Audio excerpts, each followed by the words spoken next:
అందరికీ నమస్కారం. నా పేరు వెంకటనారాయణ, ఆంధ్రప్రదేశ్ చేనేత కార్మిక సంఘం జిల్లా ప్రధాన కార్యదర్శి. ఈ చేనేత కార్మికుల గురించి ప్రభుత్వాలు ఎన్ని మారినా చేనేతల తలరాతలు మారవనేది మరొకసారి ఈ కూటమి ప్రభుత్వం నిరూపించింది. గత ఎన్నికల హామీలలో భాగంగా చేనేత పరిశ్రమను అన్ని విధాలా ఆదుకుంటామని చెప్పేసి ప్రగల్భాలు కలిపిన ఈ కూటమి ప్రభుత్వం నాయకులు చేనేత కార్మికులు పట్టించుకున్న పాపాన లేదు.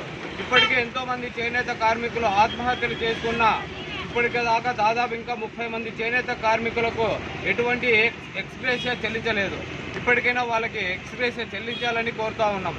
అలాగే ఎన్నికల హామీలలో భాగంగా చేనేత కార్మికులు నేతన్న నేస్తం మేము కూడా అమలు చేసి చేనేత కార్మికులను ఆదుకుంటామని చెప్పేసి మంత్రి సత్యకుమార్ గారు కావచ్చు, పరిటాల శ్రీరంగ్ గారు కావచ్చు, ప్రతి ఒక్కరూ కూటమి నాయకులు లోకేష్ గారు కావచ్చు, ప్రతి ఒక్కరు కూడా ఈ చేనేత కార్మికులు 24,000 రూపాయలు మేము కూడా అందిస్తామని చెప్పి హామీ ఇవ్వడం జరిగింది. ఇప్పటికి గెలిచి దాదాపు 8 నెలలు కావస్తా ఉన్నా కూడా చేనేత కార్మికుల గురించి పట్టించుకున్న పాపన లేదు. వారు ఎక్కడున్నారో లేదో, చేనేత కార్మికులు ఏం చేస్తున్నారో ఏమో కానీ అనేది కూడా వాళ్ళకి తెలియకుండా పోతా ఉంది. ఇప్పటికైనా మంత్రి సత్యకుమార్ గారు చేనేత కార్మికులకు 24,000 రూపాయలు వెంటనే వారి బ్యాంక్ ఖాతాలు వేసే విధంగా చర్యలు తీసుకోవాలని కోరుతున్నాం. అలా తీసుకోలేని పక్షంలో మంత్రి సత్యకుమార్ పర్యటనని అడ్డుకుంటామని చెప్పేసి తెలియజేస్తా ఉన్నాం.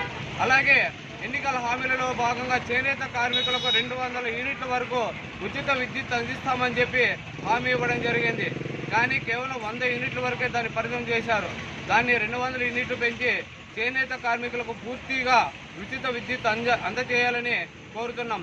అలాగే ఎన్నికల హామీలు ఇచ్చిన విధంగా ప్రతి ఒక్క చేనేత కార్మికుల కుటుంబానికి 24,000 అయిన పక్షంలో ఆంధ్రప్రదేశ్ చేనేత కార్మిక సంఘంగా పెద్ద ఎత్తున మంత్రి సత్యకుమార్ కార్యాలయాన్ని ముట్టడిస్తామని చెప్పేసి ఈ సందర్భంగా హెచ్చరిస్తా ఉన్నాం.